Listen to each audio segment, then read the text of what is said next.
Imagine um avião pousando em Nova York, em Paris, em Tóquio, e todo mundo no aeroporto reconhecendo aquela silhueta antes mesmo de ler o nome na fuselagem. Por décadas, foi assim que o Brasil apareceu para o mundo. Não foi o futebol, não foi o carnaval, foi um avião. E então, um dia, ele simplesmente parou de voar. Não foi uma queda, não foi um acidente. Foi uma empresa inteira, com quase 80 anos de história, sendo desmontada pedaço por pedaço, até restar apenas um nome. E uma dívida bilionária que o próprio governo brasileiro só terminaria de pagar quase 4 décadas depois. Esta é a história da Varig. Como ela nasceu, como conquistou o céu e como um erro de política econômica, cometido em 1986, plantou a semente de um colapso que ninguém conseguiu deter. Para quem tem mais de 40 anos, dizer Varig nunca foi só falar de uma companhia aérea. Era falar de orgulho nacional. Era um nome que aparecia estampado em aviões que cruzavam oceanos quando muito poucos países da América Latina tinham voos internacionais próprios. A Varig não foi apenas a maior empresa aérea do Brasil. Ela foi, por muitos anos, a única ponte real entre o Brasil e o resto do planeta. E por isso, quando ela caiu, não caiu sozinha. Levou junto um pedaço da autoestima de um país inteiro. Entender por que a Varig desapareceu é entender como decisões tomadas em gabinetes, décadas atrás, ainda hoje moldam o destino de empresas e de milhares de famílias. A história começa em 7 de maio de 1927, em Porto Alegre. O nome completo diz tudo sobre suas origens. Viação Aérea Rio-Grandense. Por trás da fundação estava Otto Ernst Mayr, um imigrante alemão que enxergou, muito antes da maioria, que o futuro do transporte no Brasil passaria pelo ar. Não porque fosse mais barato, mas porque era, muitas vezes, a única forma de vencer as distâncias de um país continental sem estradas nem ferrovias suficientes. O apoio técnico veio de um consórcio alemão, o Condor Syndicat, que trouxe know-how de aviação europeia para um país onde praticamente tudo ainda estava por construir. Nos primeiros anos, a empresa era pequena, regional, movida quase que na base da coragem. Aviões rústicos, pistas improvisadas, rotas curtas dentro do Rio Grande do Sul. Mas o Brasil da época era um terreno fértil para quem apostasse na aviação. E, aos poucos, aquela empresa gaúcha começou a se expandir para muito além das suas origens. Nas décadas seguintes, a Varig cresceu de forma constante, mas foi entre os anos 1960 e 1980 que ela se transformou verdadeiramente em um gigante.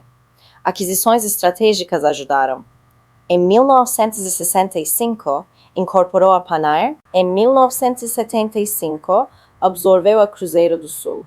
Cada compra eliminava um concorrente e ampliava o domínio da Varig sobre os céus brasileiros. O momento decisivo, porém, veio da proximidade da empresa com o regime militar. Entre 1973 e 1981, a Varig conquistou algo raro, praticamente um monopólio sobre as rotas internacionais brasileiras. Em um Brasil onde o Estado regulava tudo: preços, rotas, licenças. Ter o governo como aliado significava ter o mercado inteiro. Foi nessa época que a Varig se tornou sinônimo de viagem internacional para o brasileiro. Voar para fora do país era, quase sempre, voar pela Varig. E isso construiu algo que nenhuma campanha publicitária conseguiria fabricar: confiança e orgulho genuínos. Em 1997, esse prestígio ganhou um símbolo internacional. A Varig se tornou membro fundador da Star Alliance, a primeira grande aliança aérea global, e a primeira companhia latino-americana a fazer parte dela. Para muitos brasileiros, foi a confirmação de que sua companhia aérea realmente competia de igual para igual com as grandes potências da aviação mundial. Durante os anos 1970 e boa parte dos 80, a Varig parecia intocável. Controlava a maior fatia do mercado doméstico, dominava as rotas internacionais e carregava, literalmente, a bandeira do Brasil pelo mundo. Mas em 1986, uma decisão do governo federal plantou uma bomba relógio dentro das contas da empresa. Como parte do Plano Cruzado, criado para conter a inflação galopante, o governo congelou as tarifas aéreas. Na prática, isso significava que a Varig não podia mais reajustar o preço das passagens conforme seus custos aumentavam. E os custos, esses sim, continuavam subindo, em dólar. Combustível, manutenção, peças, contratos internacionais. Tudo cotado em moeda estrangeira, enquanto a receita da empresa ficava presa em cruzeiros, depois em cruzados, depois em reais desvalorizados. Era como remar contra uma correnteza que só ficava mais forte ano após ano. Essa distorção nunca foi totalmente corrigida. A Varig entrou na justiça contra o governo, alegando que aquele congelamento havia causado prejuízos bilionários. Uma disputa que, incrivelmente, só seria resolvida décadas mais tarde. Se o congelamento de 1986 abriu a ferida, os anos 1990 a transformaram em hemorragia. O mercado brasileiro se abriu, a regulação apertada dos tempos militares deu lugar à concorrência real. E novas companhias, como TAM e, depois, a Gol, entraram em cena com um modelo completamente diferente, enxuto, ágil, de baixo custo. A Varig, acostumada a décadas de proteção estatal, não conseguiu acompanhar o ritmo. Sua estrutura de gestão era pesada, ligada à Fundação Rubem Berta, uma fundação de funcionários que controlava a empresa, mas que também gerava disputas internas constantes, decisões lentas e resistência a mudanças urgentes. Enquanto os concorrentes cortavam custos e reinventavam uma experiência de voo, a Varig seguia com uma estrutura cara, uma frota majoritariamente alugada.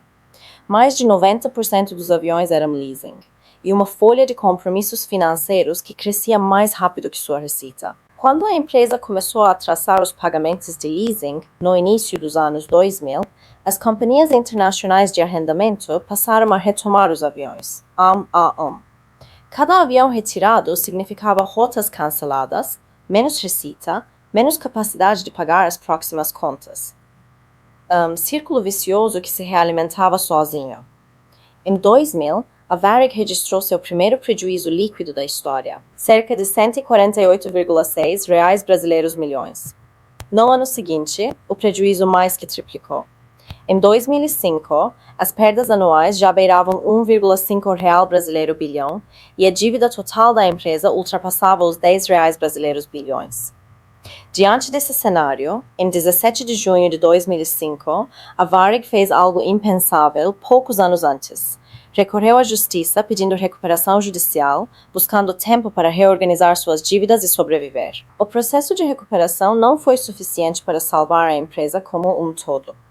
Em 2006, a Varig foi literalmente dividida em duas. De um lado, nasceu a nova Varig, oficialmente chamada VRG Linhas Aéreas, que herdou as operações, os aviões em condições de voar, os slots nos aeroportos e o programa de fidelidade Smiles. Essa nova empresa foi vendida a investidores americanos ligados ao fundo Macklin Patterson sob a marca Volo do Brasil. Do outro lado, ficou a velha Varig, rebatizada como Flex Linhas Aéreas, que carregava consigo praticamente todas as dívidas históricas, sem os ativos que geravam receita. Era, na prática, uma empresa fantasma, mantida viva apenas pelo processo judicial. Meses depois, em 2007, a nova Varig foi vendida à Gol, que passou a operar o nome Varig como marca própria por alguns anos, até integrar totalmente suas operações. O símbolo que um dia representou o Brasil nos céus do mundo virava, agora, uma subsidiária dentro de outra empresa. Enquanto isso, a velha Varig, a Flex, seguiu à deriva, sem aviões, sem rotas, sem receita, apenas tentando sobreviver ao processo judicial. Em 2 de setembro de 2009, a Justiça encerrou definitivamente a recuperação judicial dessa empresa remanescente. Não havia mais nada a recuperar. Em 20 de agosto de 2010, veio o capítulo final. A juíza responsável decretou a falência da velha Varig e de suas coligadas Rio Sul e Nordeste. Depois de 5 anos tentando se reerguer sem sucesso, a Justiça reconheceu o óbvio. Aquela empresa já estava morta havia muito tempo. Restava apenas formalizar o fim. Depois da falência, os poucos ativos que ainda tinham valor foram sendo liquidados para tentar pagar credores. Imóveis, o centro de treinamento de pilotos, equipamentos, peças de reposição. A marca Varig, Os direitos de uso do nome e o programa Smiles permaneceram como Gol, que por anos ainda usaria o nome no mercado, antes de apagá-lo gradualmente da identidade visual de suas aeronaves. Milhares de ex-funcionários e aposentados vinculados ao fundo de pensão aéreos ficaram esperando por indenizações que, para muitos, levariam anos ou décadas para sair do papel. E foi exatamente esse capítulo, o mais antigo de todos, que teve um desfecho surpreendente muito recentemente. Em 22 de março de 2024, quase 40 anos depois do congelamento tarifário de 1986, o governo federal brasileiro finalmente reconheceu sua responsabilidade histórica e fechou um acordo para pagar cerca de R$ 4,7 brasileiros bilhões em indenizações. Valores que, em parte, chegariam a ex-funcionários e aposentados que esperaram a vida inteira por esse reconhecimento. Uma dívida do Estado brasileiro, criada em um momento de desespero econômico nos anos 80, levou 4 décadas para ser, enfim, saldada. Hoje, quando um brasileiro embarca em um voo internacional, é raro que pense na Varig. As rotas que ela abriu são hoje operadas por outras companhias, sob outras bandeiras. O espaço que ela ocupou na Star Alliance ficou vazio por anos, até a aviação brasileira encontrar, por outros caminhos, formas de se reconectar ao mundo. Mas para uma geração inteira de brasileiros, o nome Varig ainda evoca algo que vai além de logística e balanços financeiros. Evoca a lembrança de um Brasil que, por um momento da história, teve orgulho de dizer: isso aqui também fizemos nós. A queda da Varig não foi causada por um único erro, nem por um único vilão. Foi a soma de decisões políticas equivocadas, de uma estrutura de gestão que não conseguiu se modernizar a tempo, de uma frota cara demais para os tempos de competição real e de um Estado que, quando mais precisava agir, escolheu o silêncio. Talvez a lição mais dura dessa história não seja sobre a aviação. Seja sobre o preço de adiar decisões difíceis e sobre como, às vezes, o Estado que cria um problema é o último a admitir sua culpa, décadas depois de já não haver mais nada a salvar.